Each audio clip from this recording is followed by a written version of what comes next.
Hi guys, I've been waiting for the sun to come out. I've had these panels for about a week, and yeah, it's taken that long for the sun to come out to make it even worthwhile doing the review. So I bought a set of Anker PS400 folding solar panels. Now, before anybody starts in the comments, I've always said I do not like folding solar panels.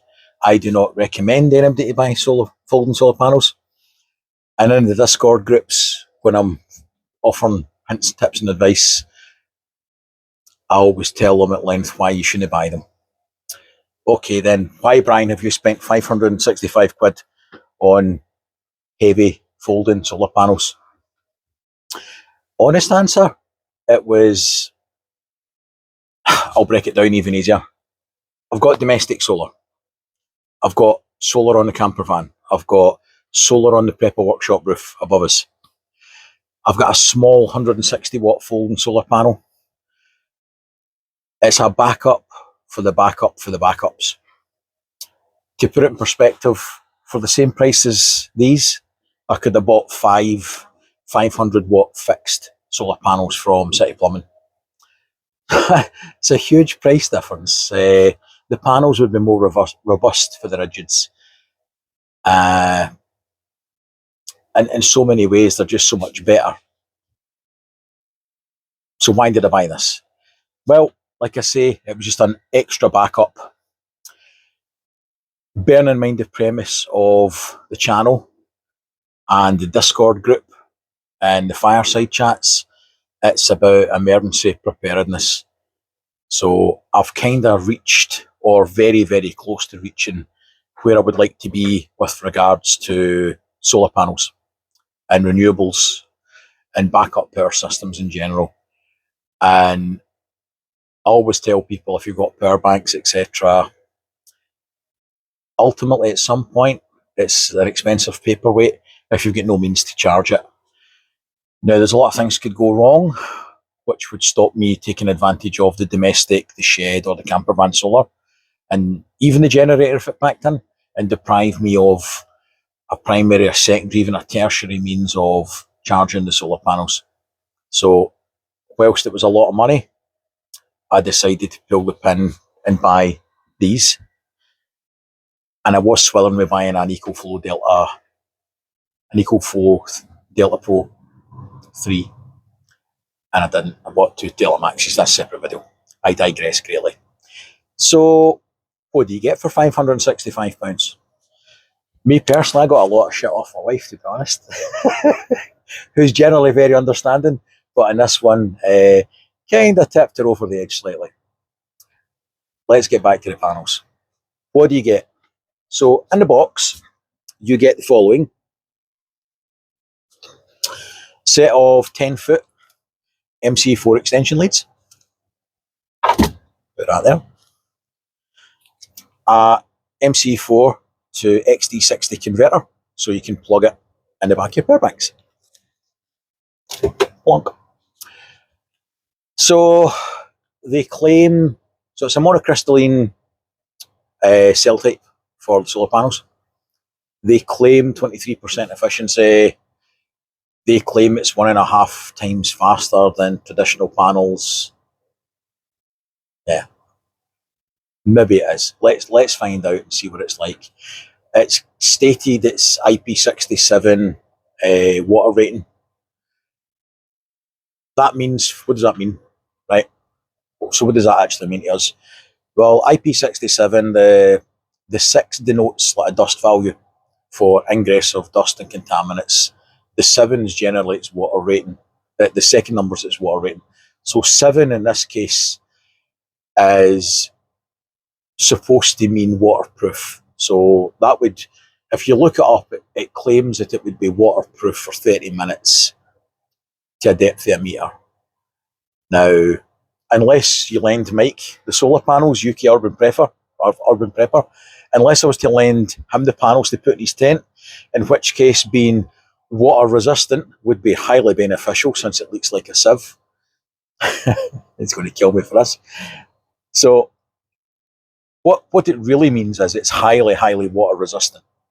So leaving it in your back garden, outside your camper van, whatever, it should be fine, right? It should be fine. And if you look at your MC4 connectors anyway, you'll see you've got a little O-ring here as well. So that's to stop water, dust, crap, and ingress anyway. So what I'm going to do, I've got a Delta 2 outside charging a Anker C300, which was flat, to try and get the battery down a bit. And I'm going to set these up, plug them in, and see what it does. And I'll come back to you. All right, guys.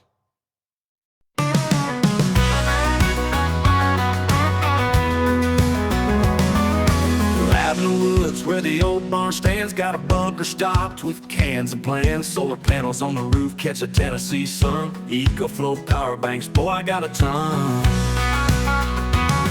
When the world's gone crazy and the power lines fall, I'll be sipping sweet tea and feeling 10 feet tall. Fridge hums quietly, cooking supper on the stove.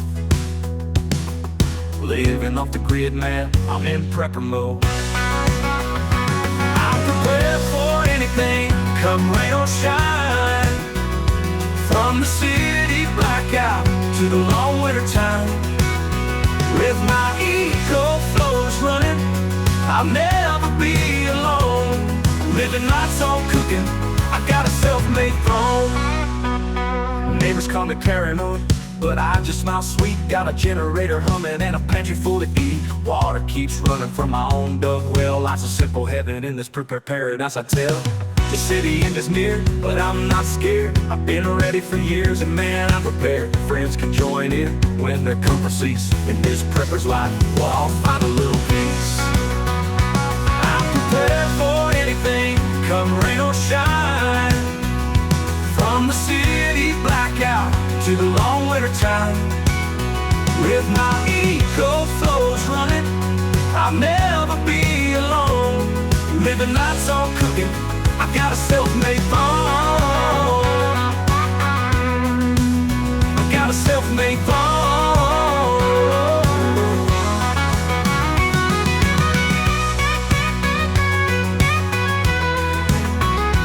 Neighbors call me paranoid, come rain or shine. From the city blackout to the long winter time. With my EcoFlows running, I'll never be alone. Keeping lights on cooking, I've got a self-made throne. Neighbors call me fairy. Right, so I'm going to connect up the cables. So we have your MC4 connectors, which go on this side. I'll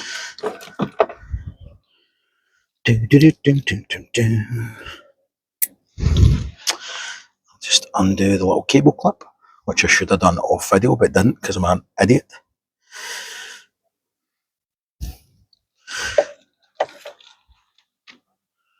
Right. These join to your XT60 connector. And this goes in the back of the Delta 2. I'll bring the camera with us. Let's see what it's doing.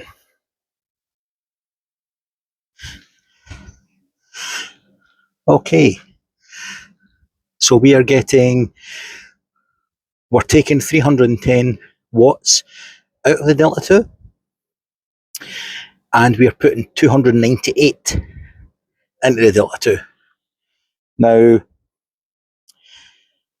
this is July in Scotland. It's not a totally cloudless day, but it's a relatively sunny day. It's about 1 o'clock. The sun's high in the sky. Garden south facing. Panel orientation is relatively good with no shading issues. Now, it's worth mentioning, the panel weighs 16 kilograms. It's got some weight to it. And one thing I don't like off the bat, see if you look there,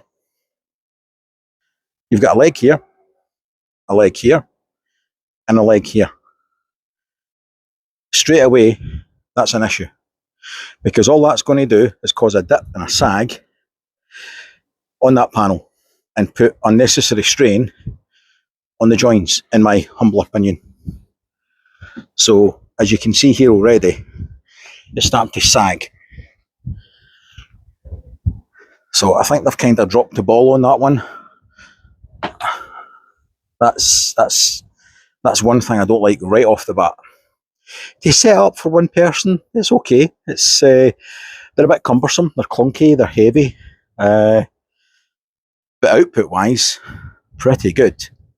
That's 296 off a 400 watt panel.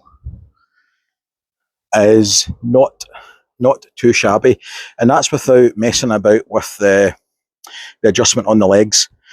So you'll see on the back of them a series of press studs, and they allow you to adjust the orientation of the panel with regards to the sun. Now that's just me set it up at that straight away without bothering to try and fettle it. I believe with a bit of fettling, adjusting the panels about, you could push that above to 300. But I don't think I need to for the benefits of the demo. I think this is sufficient. So yeah, I'm all right with that. It's pretty cool. I'm going to get back inside and we'll do our conclusions. So let's have a chat about it. The $2 million question, or the $465 question, pounds, is it worth the money? To me, I wouldn't buy them if it was my primary means of solar charging. But it's not. So it depends on what your intention is, what you need is for the purchase. This is like an extra layer of redundancy in my preps. And it also means that should I have to lend a power bank to a family member, I can also lend them a means to charge said power bank. So that has got value. As a secondary concern, should I be off-grid in the camper van for any period of time, and the 430 watt panel on the roof isn't cutting it in terms of recharging, then it gives me another source of charging up power banks or the batteries in the van, should I need it. So it's got lots of applications for me personally. I think you would have to ask yourself is, can you fit or can you buy a large and store or permanently rig a large 8x4 500 watt panel, which I always recommend to folk from City Plumbing, because that's who I tend to order them from, because that's who I've had a good experience with. I am not sponsored at all by anybody, before more nasty comments start. I'm not sponsored for anything. Everything you see, I've bought. Right, it's come out of my pocket. With that said, if you have space for a large panel and you can pay 82 quid delivered for a 500 watt panel for SHTF, or to have it fixed all the time to charge your power bank, then I would go that way. Hands down. That would be my choice. Stick it in the shed, on a wall, make a frame, whatever you need to do. Bring it out at Christmas for parties. I don't really care. It's a better use of your money, that type.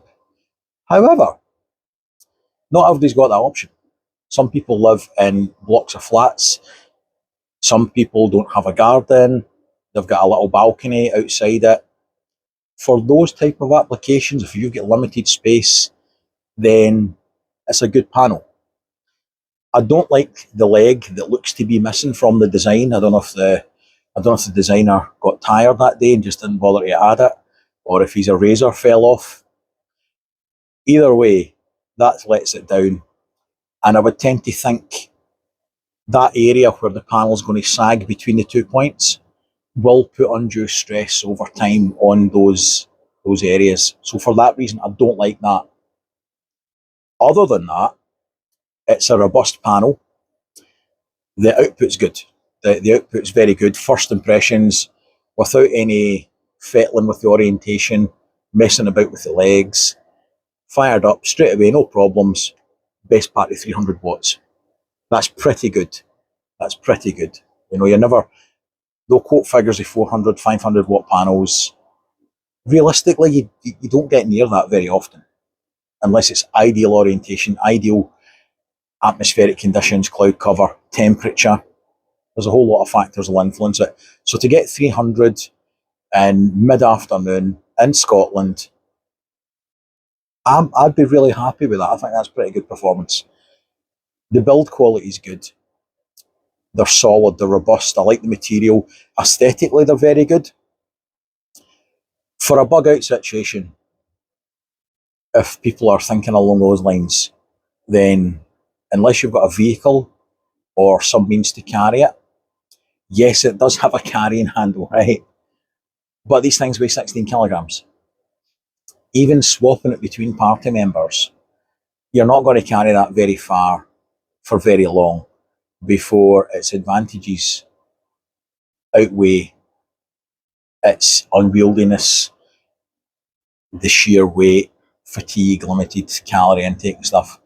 I don't think it's a realistic option to bug out on foot in a vehicle for camping, glamping, bushcraft, in your camper van if you don't have fixed solar or anything like that. I think it's a great panel. 400 watt panels are expensive. Folding panels at all are ridiculously expensive.